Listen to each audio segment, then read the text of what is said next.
Halima reached Jabari's family compound with her heart full and her steps light.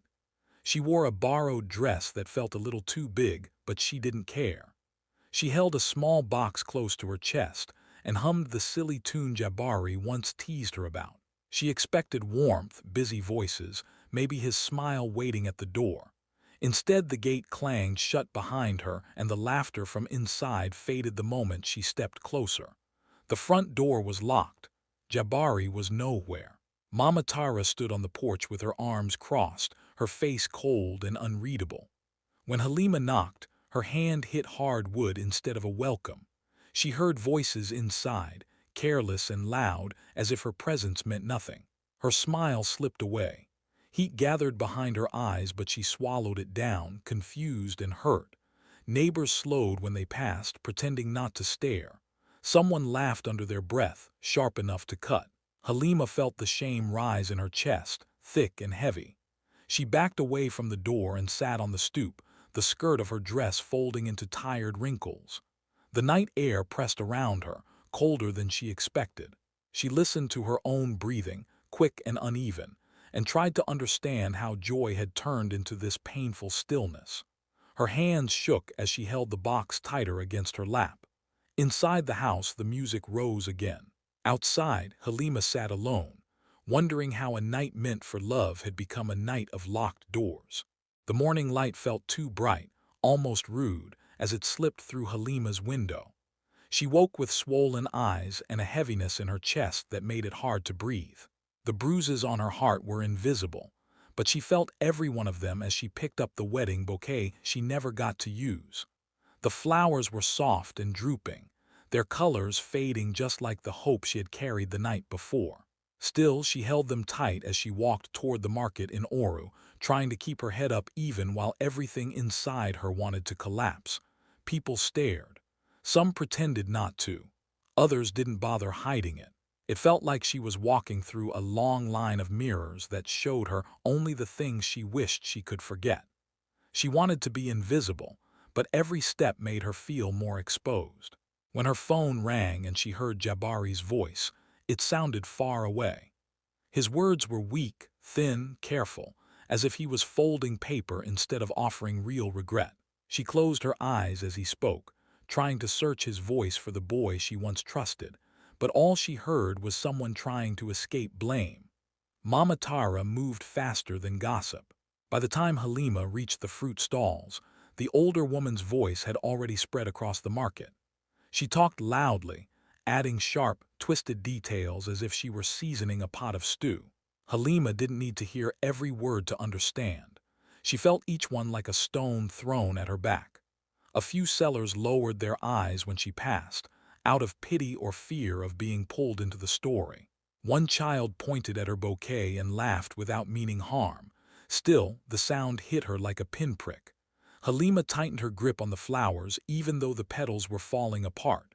Shame sat on her shoulders, heavy, cold, too much for one person to carry. She thought it might crush her. She thought she might fall right there in the middle of the market and never get up again. But somewhere deep inside, beneath all the hurt, something small and stubborn refused to break. It didn't shine. It didn't roar. It was just a simple, quiet ember, but it was hers. She walked home slowly, feeling the eyes behind her fade one by one as she left the market streets. Her tiny room greeted her with silence.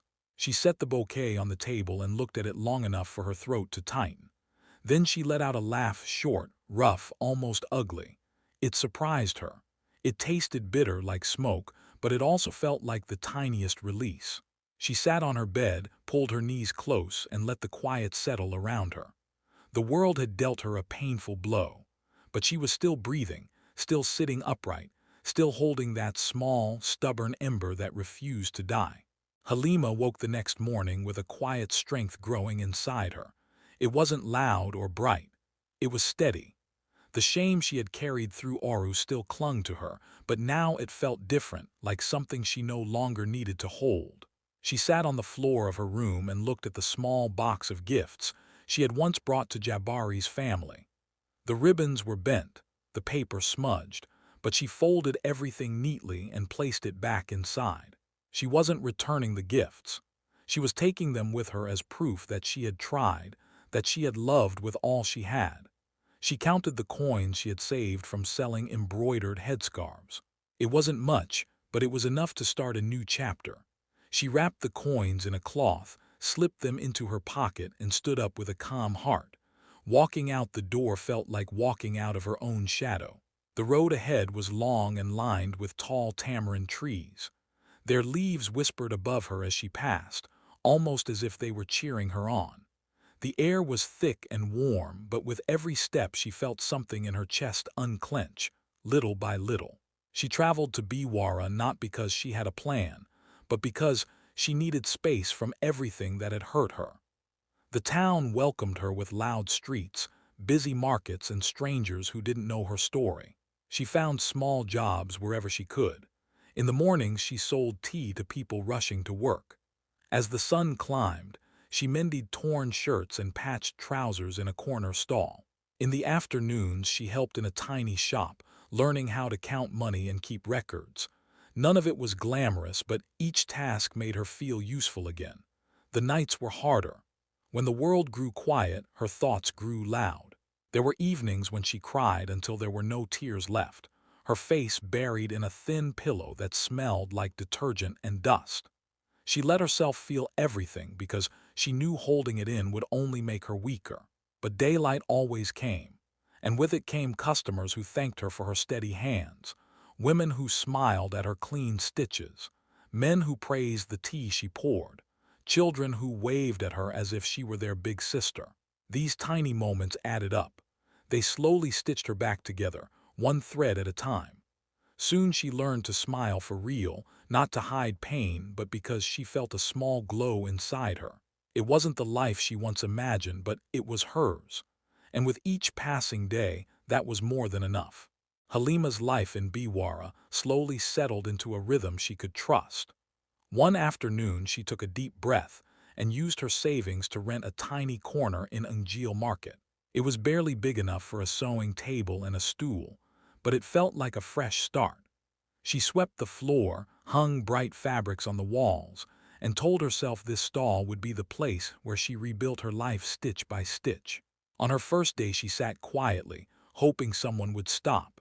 When a woman finally brought a torn wrapper for repair, Halima smiled so warmly that the woman returned the next day with her sister. After that, something shifted. Halima treated every customer with the softness she once wished someone had shown her.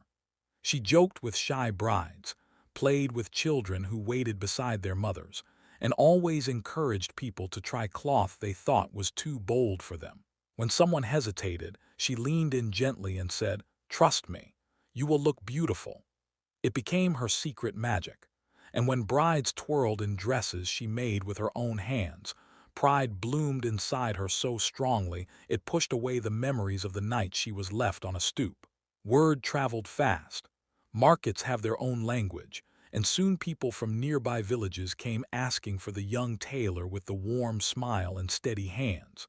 Halima started sewing before sunrise and sometimes finished after dark. The work was tiring, but it filled her with a steady joy she had never felt before. When the orders grew too many for one person, she hired two young women. They reminded her of herself when she first arrived in Biwara, unsure but trying their best. She taught them patiently, showing them the stitches that would last and the tricks that made customers feel special.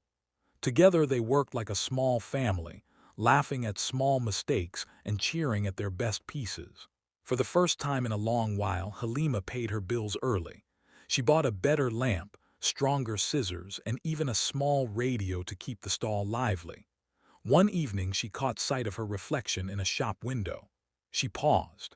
The woman staring back at her looked confident, calm, and quietly proud. She no longer looked like the girl who once cried on a dark porch with a broken heart.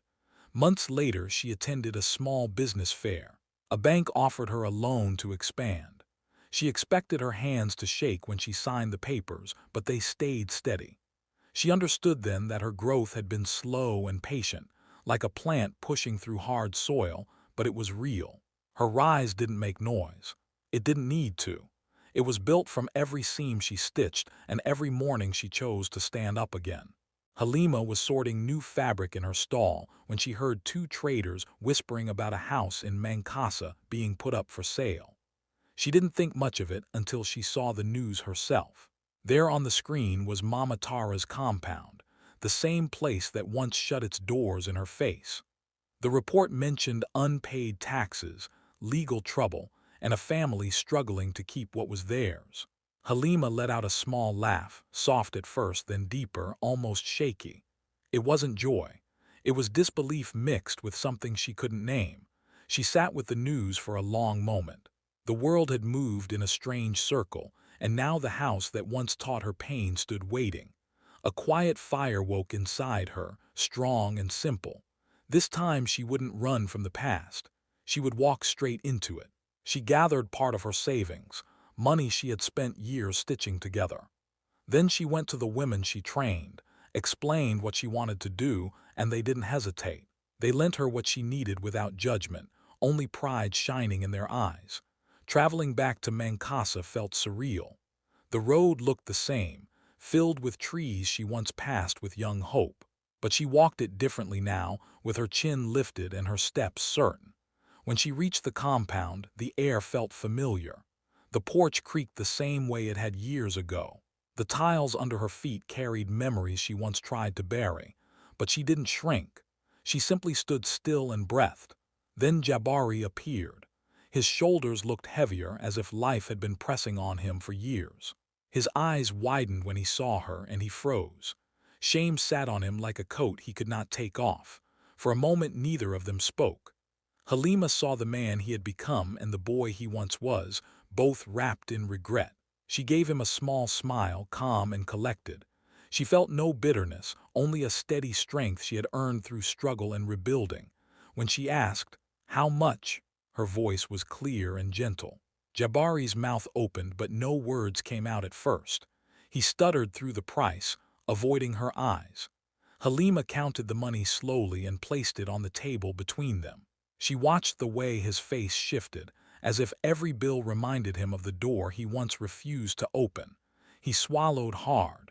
His lips trembled into a shape that looked a lot like regret. Halima didn't gloat. She didn't throw the past in his face. She simply stood there, steady and sure, knowing she was no longer the girl he once left outside. The day Halima returned to sign, the papers felt unreal, like stepping into a story she never imagined she would live. The office was small and warm, and the table smelled like old wood and ink. She sat down with her back straight, her hands steady, though her heart beat a little faster than usual. The lawyer placed the documents in front of her, page after page, each one carrying a weight she could almost touch. As she read and signed, she felt victory and sadness mixing inside her.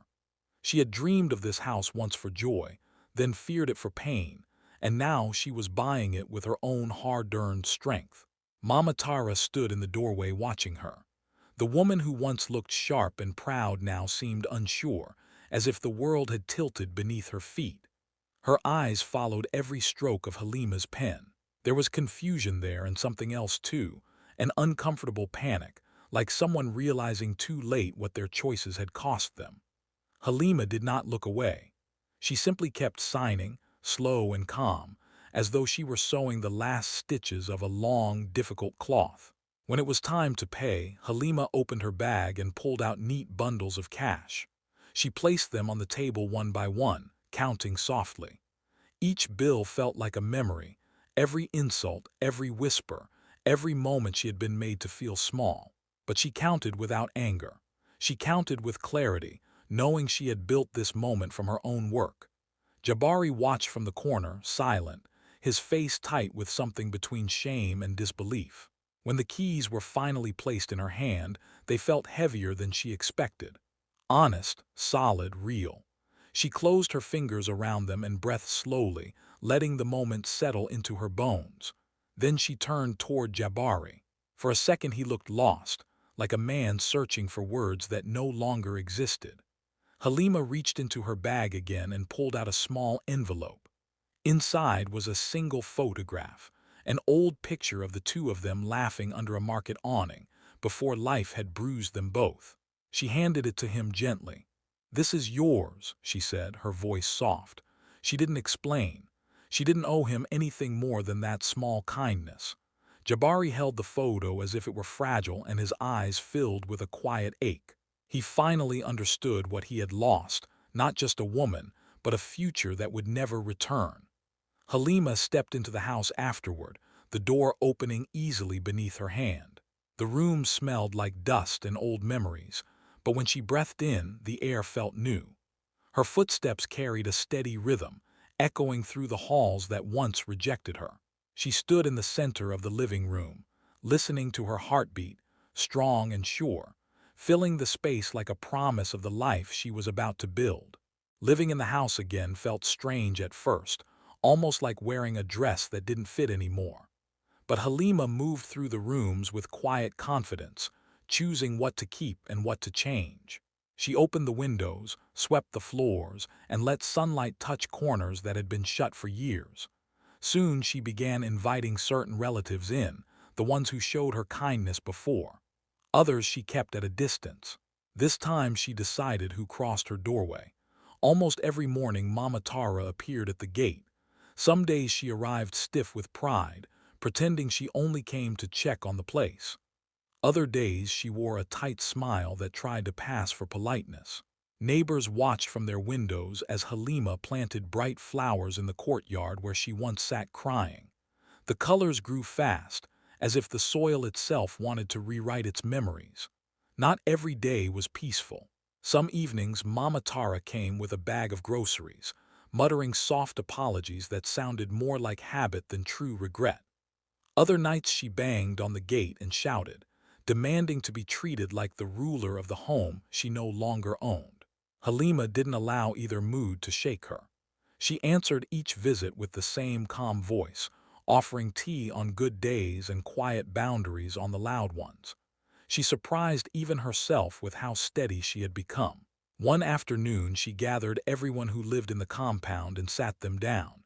She spoke clearly about respect, chores, money, and the simple rules that would keep the home peaceful. No shouting, no gossip that harms, no bullying of the younger ones. Everyone nodded, though some did so slowly. When Mama Tara tried to raise her voice and reclaim the authority she once used like a weapon, Halima didn't flinch. She looked her in the eye and said gently, "We will keep dignity here. The children need peace more than they need fear." The words were soft, but they carried weight. The room went quiet. From that day, the house began learning new rhythms. Doors opened instead of slamming. Meals were shared without sharp tongues. Even Mama Tara, though awkward and slow to change, softened bit by bit. And Halima, steady as ever, guided the home into a calmer, kinder season, one she built with her own hands.